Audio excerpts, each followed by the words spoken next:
Okay, this will be a challenging one. Let's see if we can make it look any good with this.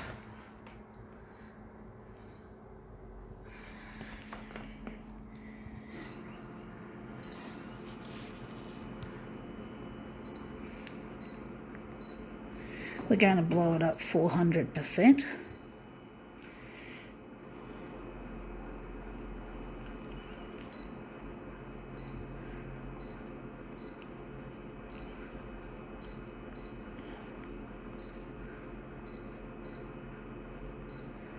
Wondering if we're going to leave it there.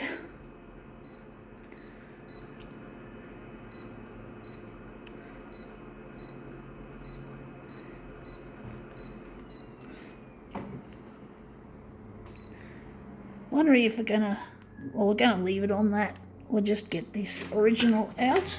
It's to do with Live Well in Willoughby. So this is to do with like nature, or it's a place you can visit in the local area, not far from where I live. So yeah, we're just going to photocopy that lovely looking picture. I'm going to try and line it up nicely. Just going to line it up as best as we can. We're just shaking a little bit, makes it a bit difficult. Let's see what we can do.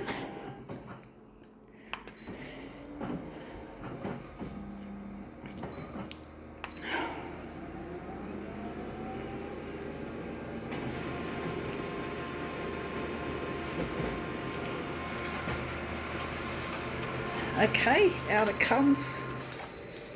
Yeah, it looks nice, but the only problem we have is that the enlargement's not big enough to prevent us from getting this ugly texty shit. We're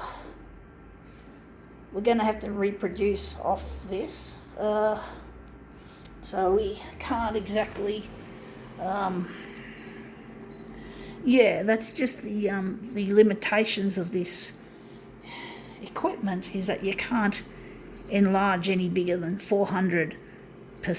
So we're going to make it 200 maybe.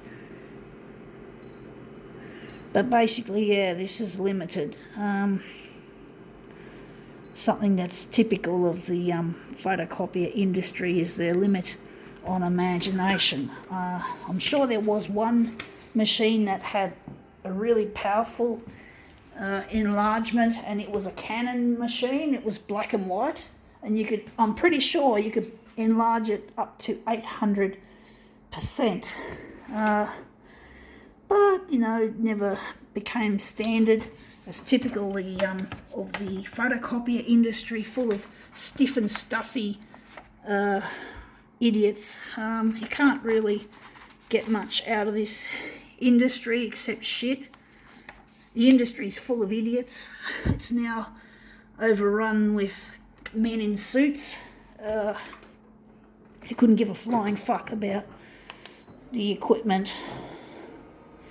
And Konica Minolta is one of the big companies with idiots in suits, and they don't know how to build anything new. They don't know anything. They're not smart enough, and they're not willing to be smart enough. They don't care. They're just people that care only about the revenue that can be made off the back of products such as these. Now, we didn't get that lovely water view, the mossy stuff, but this looks good.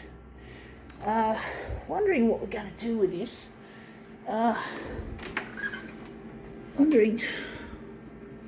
Yeah, we've got to slide it up a bit. But basically, the photocopier industry is full of bullshit. It's just bullshit, folks. It's not anything new. There's anything exciting. Konica Minolta have apparently created machines with less features to be used at libraries, but that's not really... That's pretty simple. I'm sure that's just tinkering around the edges, as they say. But they can't make any new features for those people who want the new features. They don't make anything really, really new and groundbreaking. They just care about the money, and that's all they care about, folks. So I'm wondering where the centre of this job is going to be. I don't know if I like that stuff in there. It doesn't sort of, whatever, we'll see what we can do with it. Just wondering, we're just going to play with the equipment. But yeah, the photocopier industry just doesn't have any truly innovative new ideas. And I'm sure that Konica Minolta started tweaking their equipment for the libraries because the libraries had been complaining about their bullshit. So yeah, photocopiers should really have artificial intelligence driving them so that anyone can use it. Konica Minolta can't do it that way. They're not smart enough. You know, you need scientists, you need engineers who are basically scientists. So you need science people, scientifically minded people working in the R&D lab. You get the feeling people with IQ maybe no more than 110 or 112 are working in the R&D labs. And you can't get much out of those sorts of dumbass people. But they're a lot cheaper to hire. And that's where the companies are doing this. And they just tinker around the edges. They give you a new feel of a panel, but it's not a really good feel. You know, I don't like this user interface. I like the old ones better. But the common sense just does not prevail in the industry anymore. It used to have some good people working there back in the 90s, the early 90s, and then it seems all the smart people got driven out by 1997, 98, or whenever it was, and things have just stagnated in the features area. There's no new features, you know, just a tinkering around the edges here and there. So what? But, you know, that's them. But anyway, that looks a lot better than I thought. I think now we can call this demo quits.